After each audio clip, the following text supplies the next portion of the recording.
Hey guys, it is Last Rohican coming at you with a review on Rising Front. This is an early access World War I game.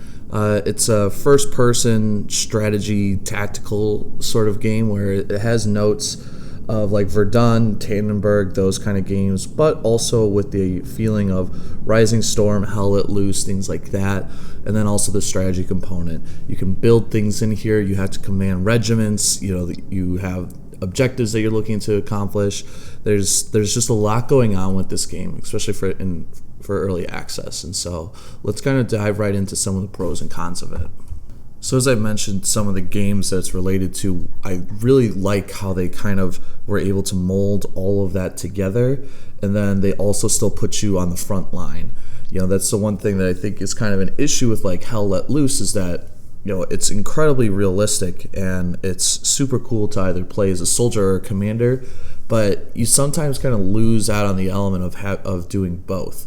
When you're a commander in one of those games, you have a specific role that you really have to play at all times, and it's kind of discouraged not to be on the front lines, where in this game that is less of an issue. It's okay to command your regiments, but then go out on the front line, battle it out with some of the guys, and then if you die, no big deal, because there's no respawn timer. You can just choose another soldier and you can pick up and run with it.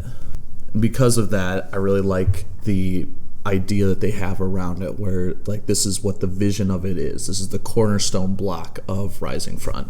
The next is how lightweight this game is. While still maintaining all these elements of realism and strategy, this isn't a game that's going to take you hours to understand or master or even have fun with. Some of those more realistic shooter games, it can take days to really understand the core concepts of it, to understand how to position yourself, how to do orders, things like that. This isn't that game. It's very easy to pick up and start running with it. The interface is still wonky and definitely needs some tightening up, definitely around team selection and loadouts. But for the most part, after about 30 minutes, you kind of understand the rub of it, and you're able to just jump right through and continue playing it. So I'm a huge fan of that. I think it's a great mechanic. Now, whenever I do cons for a game that's in development, it's sometimes just ones that I would love to see more of. I don't think it's an inherent flaw in the game, or I think it's something they can build on. So the first one is that it's almost there from an atmosphere front, but things like voiceovers are still absent from the game. It would definitely help with the immersion if there is somebody barking in your ear that certain regiments were getting wiped out or retreating, or that there's different shifts in the battle, things of that nature, or just men yelling at each other because it's the middle of a battlefield. There's things of that should be added to the game that I feel like is sorely missing. The next con that I have is that, at least right now, the gameplay is kind of linear, just in the sense that it really just boils down to who, whether it be you or the computer, can just plop down more men at one time and then just kind of run into each other. There's only really one condition, which is just to take over the enemy flag. And even then, you don't even get a victory screen for it. The game just kind of stops and you could just stay there for forever.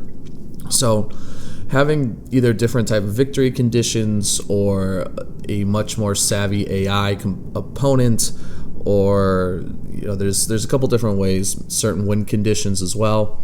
I think I would just want to see a few different type of game modes than just essentially capture the flag or King of the Hill, really.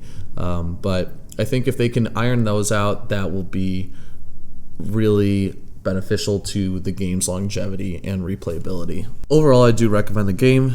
The only word of caution I would say for it is that you are investing into what the game could be rather than what the game is right now. But overall, I do definitely think that Rising Front is a fun little game for what it is right now, and definitely has some replayability. So yeah, that's all I have. Hope you enjoyed this video. Thank you guys for watching. This is Last Rohican, and take it easy.